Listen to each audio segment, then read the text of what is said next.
Sahabat, berjumpa kembali dengan saya, Romo Paulus Warisantoso Okarem, dalam seri Membongkar Misteri Santo Yosef.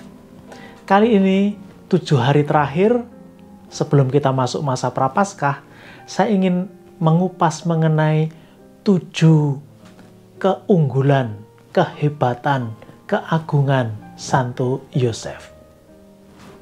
Kita akan bahasnya satu persatu. Hari ini hari pertama, kita akan melihat Santo Yosef, kebanggaan, kegembiraan para kudus. Sebelum kita memulai, kita terlebih dahulu mengawalinya dengan doa malaikat Tuhan. Demi nama Bapa dan Putra dan Roh Kudus. Amin.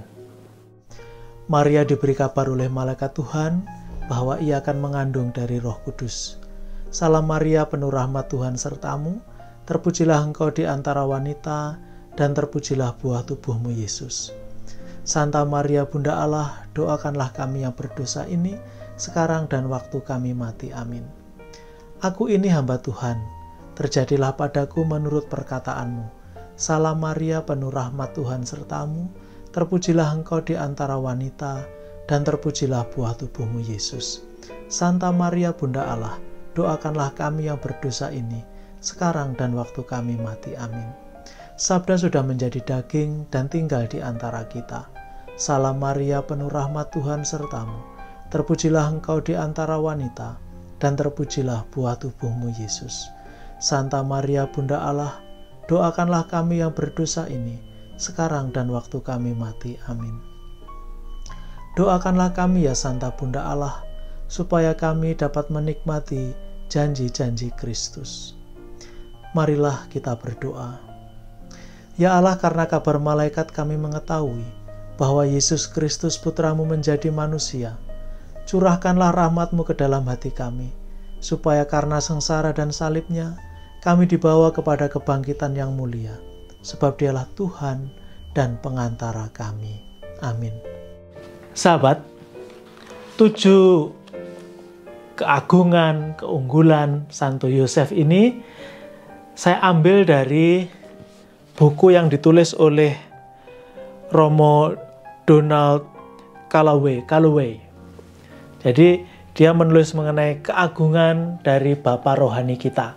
Nah, tapi sebelum kita memulai, saya ingin menambahkan sedikit dari video yang saya buat mengenai devosi mantel kudus. Di sana saya lupa menyinggung bahwa devosi ini, doa mantel kudus ini sangat bagus dipakai kalau kita hendak mendoakan jiwa-jiwa yang ada dalam api penyucian. Itu bagus banget.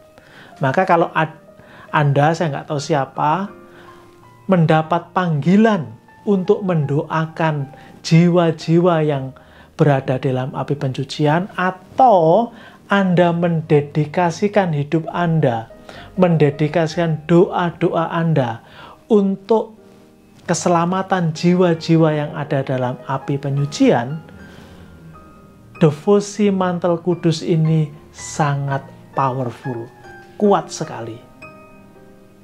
Saya tidak perlu mengatakan mengapa, saya hanya mengutip kata-kata Santa Teresia Avila. Lakukan saja, coba saja, dan Anda akan merasakan mendapatkan buahnya. Nah, demikian tambahan dari video yang saya buat yang berjudul Devosi Mantel Kudus Santo Yosef.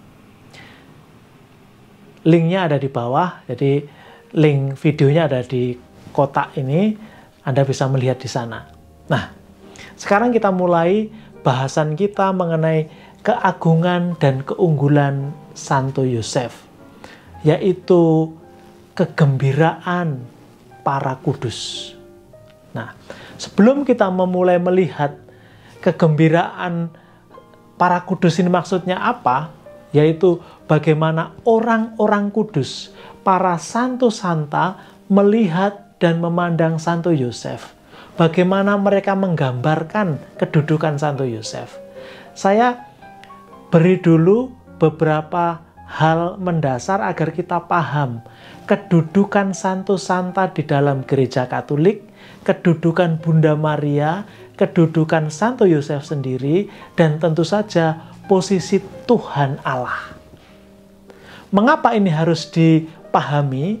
Karena banyak sekali, terutama teman-teman kita bukan Katolik, mengatakan bahwa oh, orang Katolik menyembah Maria, oh, orang Katolik menyembah Santo Santa, oh, orang Katolik menuhankan Santo Yusuf, menuhankan Maria, dan seterusnya. Nah, ini harus dilihat bahwa ada tingkatan-tingkatan yang berbeda, yang tidak sama. Jadi, penghormatan itu tidak sama dengan penyembahan. Kita hanya menyembah Tuhan. Jadi, kalau kata menyembah, penyembahan, adorasi, itu hanya kepada Tuhan. Nah, kepada Tuhan saja kita menyembah. Kemudian, penghormatan. Nah, kita menghormati sesama manusia, ya kita menghormati. Tapi siapa pribadi yang mendapat penghormatan paling tinggi? Jadi posisinya di bawah dari dia yang disembah. Jadi kalau disembah itu dia lebih tinggi dari yang dihormati. Nah, yang dihormati yang paling tinggi ini siapa? Bunda Maria. Jadi kedudukan Bunda Maria adalah tertinggi dari mereka yang dihormati. Jadi kita menghormati Maria jauh di atas Santo Santa, tapi masih di bawah Tuhan. Ini harus dicatat ya, jadi agar kita tahu kita menghormati Santa Maria, Bunda Maria sebagai pribadi yang tertinggi yang harus dihormati. Kalau Tuhan kita tidak ngomong dihormati, tapi disembah. Nah, lalu Santo Santa yang lain itu posisinya dihormati. Kita menghormati Santo Santa. Tentu saja kalau kita mengatakan yang tertinggi adalah Bunda Maria, Santo Santa di bawahnya. Nah, Santo Yosef di mana tempatnya? Santo Yosef tempatnya itu orang pertama yang patut mendapat penghormatan. Jadi, kalau dalam bahasa Inggrisnya first reference. Nah, Bunda Maria highest reference. Kalau Santo Santa itu reference, yang dihormati. Nah, lalu kalau pakai bahasa-bahasa Yunani biar kelihatan keren, itu jelas berbeda. Jadi kalau Tuhan itu namanya latria. Latria itu menyembah, menyembah itu. Lalu kalau Santo Santa itu namanya dulia. Dulia itu akhirnya menghormati, dulia. Lalu Bunda Maria itu kan yang tertinggi, yang dihormati yang paling tinggi, maka namanya hiperdulia. Hiperdulia. Lalu Santo Yosef kan yang pertama, maka namanya protodulia. Nah, itu agar kita tahu posisinya. Posisinya kalau kita menempatkan Bunda Maria dan Santo Yosef, Bunda Maria yang pertama, Santo Yosef yang kedua. Santo Santa berikutnya. Terus yang utama yang disembah Tuhan Allah. Itu harus tahu bahwa kita menghormati Santo Yosef sekarang itu tidak akan pernah melebihi posisi Bunda Maria. Dan tidak akan pernah selamanya mengalahkan devosi kita, penyembahan kita kepada Tuhan.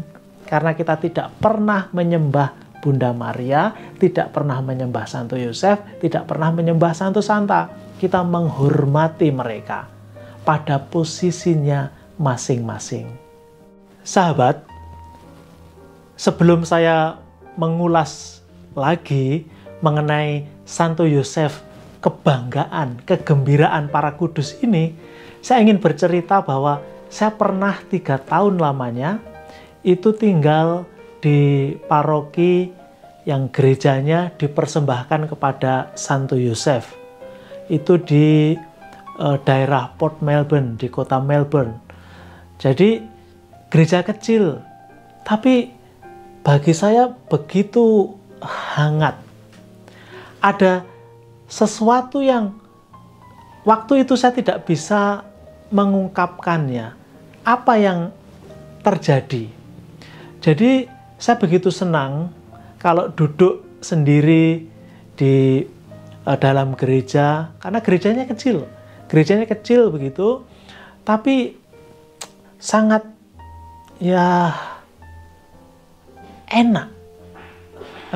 Sesuatu yang bisa kita rasakan tapi nggak bisa kita ungkapkan, itu bisa kita dapat di sana. Ada sesuatu. Jadi saya duduk di bangku umat, duduk itu menghadap ke altar, di belakang altar itu ada lukisan kaca Santo Yosef. Itu ada sesuatu yang seperti bersama seorang ayah, seperti ditemani. Nah, saya nggak tahu di tempat lain, pengalaman Anda mungkin kalau misalnya pergi berziarah begitu, lalu kita mengunjungi tempat-tempat Santo Yosef. Ya, yang utama ya kalau kita ke Nazaret kan. Kalau Anda pernah memiliki pengalaman berziarah ke Tanah Suci, ke Israel, pasti atau kemungkinan besar, saya tidak bisa memastikan tergantung guide-nya kan, Anda akan dibawa ke Nazaret. Kita akan mengunjungi rumah Bunda Maria, juga rumah atau yang menurut cerita itu seperti tempat di mana dulu Santo Yosef bekerja gitu. Jadi workshop gitu ya, dia bekerja kan tukang kayu. Pengalaman-pengalaman rohani dekat dengan Santo Yosef ini dialami oleh banyak santo santa. Tentu kalau saya harus menyebutkan satu persatu santo santa, itu video ini bisa panjang sekali. Maka saya pilih saja beberapa. Untuk saya bagikan kepada Anda bahwa banyak santo santa itu begitu kagum karena mereka mengalami sendiri pengalaman bersama Santo Yosef. Yang pertama yang ingin saya bagikan kepada Anda adalah kedekatan Santa Teresia Avila dengan Santo Yosef. Santa Teresa Avila ini salah satu santa terbesar. Dia guru doa, dia mistikus, dia reformator, gelarnya banyak sekali. Tapi satu hal, pengalaman di mana Santa Teresa Avila disembuhkan secara batin oleh Santo Yosef itu mengubah dia. Bahkan Santa Teresa mengatakan, saya tidak pernah dikecewakan oleh Santo Yosef. Tidak pernah dikecewakan. Dan dia menantang semua orang. Dalam arti menantang gini, kalau Anda tidak percaya bahwa Santo Yosef sanggup menolong Anda, buktikan sendiri. Berdevosilah, berdoalah melalui perantaraan Santo Yosef. Dan Anda juga tidak akan pernah dikecewakan. Itu dari Santa Teresia Avila. Sahabat, ada 2 santo santa lain yang hendak saya ungkap di sini. Tentu masih banyak santo santa yang mereka secara terbuka mengungkapkan kedudukan Santo Yosef yang begitu luar biasa. Nah, yang pertama atau yang kedua ya, tadi kan saya sudah menyebut Santa Teresia Avila ya, adalah Santo Maximilianus Kolbe. Anda tahu dong siapa dia? Martir. Dia merelakan dirinya untuk menggantikan posisi seorang bapak yang mau dihukum mati. Karena bapak itu masih memiliki anak-anak yang harus dia rawat, dia bertanggung jawab atas anak-anak. Maximilianus Kolbe ya kan tidak memiliki keluarga yang harus dia, istilahnya masih menjadi tanggungan dia. Nah, pastor ini mengatakan bahwa, atau santo ini mengatakan bahwa setelah Bunda Maria, di antara para kudus, kedudukan yang paling agung adalah Santo Yosef.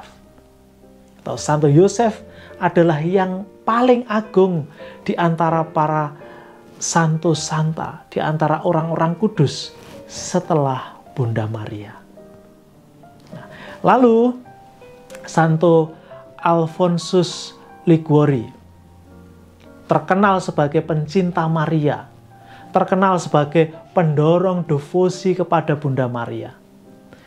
Dia pun mengatakan hampir sama dengan Santo Maximilianus Kolbe. Dia mengatakan begini, setelah Bunda Maria, pribadi-pribadi kudus yang begitu dikasihi Allah, begitu dekat dengan Allah adalah Santo Yosef.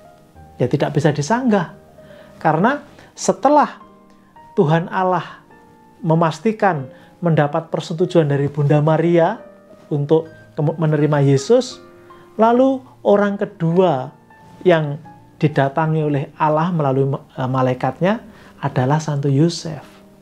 Maka dia sangat dikasihi.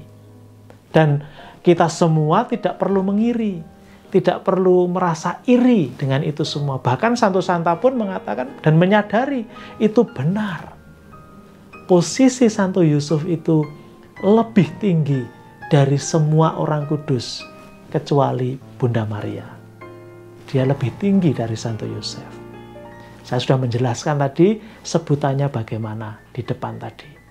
Sahabat, inilah keagungan atau kehebatan, atau bahkan kalau saya merujuk kepada kata sumbernya adalah keajaiban Santo Yosef, yaitu menjadi sumber kegembiraan para kudus. Saya berharap Santo Yosef juga menjadi sumber kegembiraan Anda dan saya. Hari ini mari kita akhiri dengan mendoakan doa kepada Santo Yosef dan doa salam Yosef.